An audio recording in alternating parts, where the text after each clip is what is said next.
नमस्कार दोस्तों मैंने अभी अभी प्राइम वीडियो पर ग्राम चिकित्सालय का सीजन 2 देखकर खत्म किया है। सीजन 2 में भी पहले की तरह ही 5 एपिसोड्स रखे गए हैं एंड एपिसोड्स की लेंथ 35-40 मिनट के आसपास की है। एंड मैं कहूँगा कि सीजन 2 को देख करके मजा आ गया। सीजन 2 जो है वो सीजन 1 के कंपैरिजन में कहीं ज़्यादा बेहतर बन करके निकल करके आया है। इस सीजन को देख करके कंप्लीटली डिफरेंट फील आता है। ऐसा लगता है कि उन्होंने इस दफा सीजन 2 में राइटर डायरेक्टर को बिल्कुल पूरी तरीके से चेंज कर दिया है। मतलब राइटिंग पेसिंग सीजन 2 की बहुत ज़्यादा अच्छी है, पूरी तरीके से एंगेजिंग है, इंटरेस्टिंग एंड शुरुआत से ही चीज़ें जो है वो काफ़ी ज़्यादा अच्छी यहाँ पर होने लग जाती है एंड फील आता है कि हाँ ये टीवीएफ का शो है। सीजन 1 को देख करके वो वाला फील नहीं आ पा रहा था।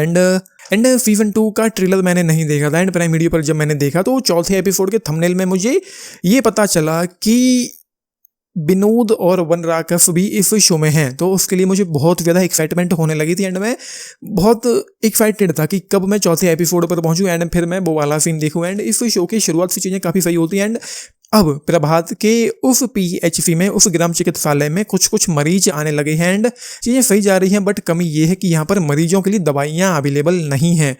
चीज़ें इस सीजन 2 के कहानी के बारे में अगर मैं बताने की कोशिश करूं तो अगर आप पहले सीजन में डॉक्टर प्रभात की कहानी से जुड़े थे तो इस सीजन में भटकंडी गांव की मेडिकल पॉलिटिक्स और ड्रामा और भी ज़्यादा मज़ेदार होने वाला है। इस बार doctor Prabhat played by Amol Parashar Bhatkandi के उस खस्ता हाल प्राइमरी हेल्थ सेंटर पीएचसी को सुधारने के लिए आदर्श पीएचसी अवार्ड जीतने की जी तोड़ कोशिश कर रहे हैं। लेकिन चीज़ें इतनी आसान नहीं हैं। जब प्रभात को पता चलता है कि अस्पताल में दवाइयों की कमी और उनके वार्ड बॉय गोविंद की नौकरी का भविष्य बाबू साहिब जो कि सीएमओ का एक भ्रष्ट अधिकारी है उसके हाथ में है, तो प्रभात सीधे सिस्टम से टक्कर लेने की कोशिश करते हैं। इस बार भी दवाइयों की किल्लत, विलेज पॉलिटिक्स और ब्यूरोक्रेसी के बीच प्रभात को अपने आदर्शवाद और हकीकत का अंतर समझ में आता है। सीजन 1 में प्रभात और गार्गी प्लेड बाई आकांक्षा रंजन कपूर के बीच जो हल्की फुल्की केमिस्ट्री दिखाई पड़ी थी, जो बिल्डअप ही हो रही थी, वो सीजन 2 में जाकर के थोड़ी और बेहतर और खुल करके हमारे सामने आती है। एंड यहाँ पर शुरुआत से ही, इस शो में शुरुआत से ही चीज़ें जो हैं वो काफ़ी फ़नी होने लग जाती हैं। जैसे कि फर्स्ट एपिसोड में जब इन दोनों की एंट्री हो जाती है फिर मज़ा आने लगता है। एंड वो जो एक यहाँ पर एक पेशेंट था जो अपना स्टूल सैंपल लेकर के आया था, वो सीन काफ़ी ज़्यादा मज़ेदार था।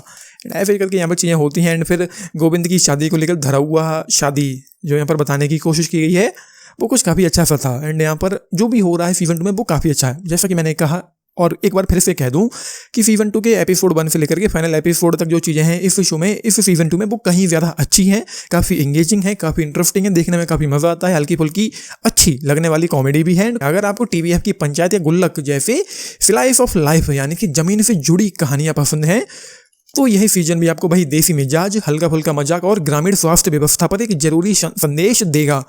I really like this one. Season 2 मुझे कहीं ज़्यादा पसंद आया है, काफ़ी अच्छा लगा है। एंड जब वन राकफ और विनोद की एंट्री यहाँ पर होती है तो वो एंट्री मुझे अच्छी लगी, बट उनकी कैरेक्टर को लेकर मैं उतना ज़्यादा इंप्रेस नहीं हुआ। मुझे लगा कि उनको यहाँ पर लाया गया है तो कुछ अच्छा सा होगा, लेकिन उनका रोल बिल्कुल भी इंपॉर्टेंट नहीं था। अगर वो नहीं भी होते तो भी चल जाता। शायद उनको इस शो में इसीलिए लाया गया है कि इस शो को ज़बरदस्ती पहले तो पंचायत से कनेक्ट कर पाएँ और दूसरा पंचायत की ऑडियंस को इस शो की तरफ खींचने में कामयाब हो पाएँ।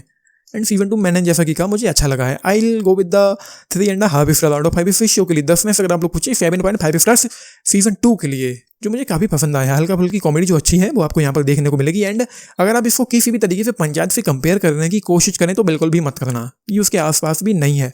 तो ये है ये शो, आप लोगों ने देखा है, देख रहे हैं, अपने टेक्स जरूर लिख के बताना। बाकी लाइक शेयर सब्सक्राइब भी करना चैनल को, वीडियो को। एंड एक बात और बता दूं, टीवीएफ का ये शो है तो यहाँ पर उन्होंने सेट डिजाइनिंग पर जो काम किया है, जो ग्रेट काम किया है वो बेहतरीन लगता है। एक्टिंग सभी की ही कमाल की है, परफॉर्मेंसेस ऑसम है एंड जो पॉलिटिक्स यहाँ पर चल रही है इस गाँव में वो भी बहुत अच्छी है। सो लाइक शेयर सब्सक्राइब जरूर करना चैनल को, वीडियो को। बाकी this is Nitish Shanfani, thank you.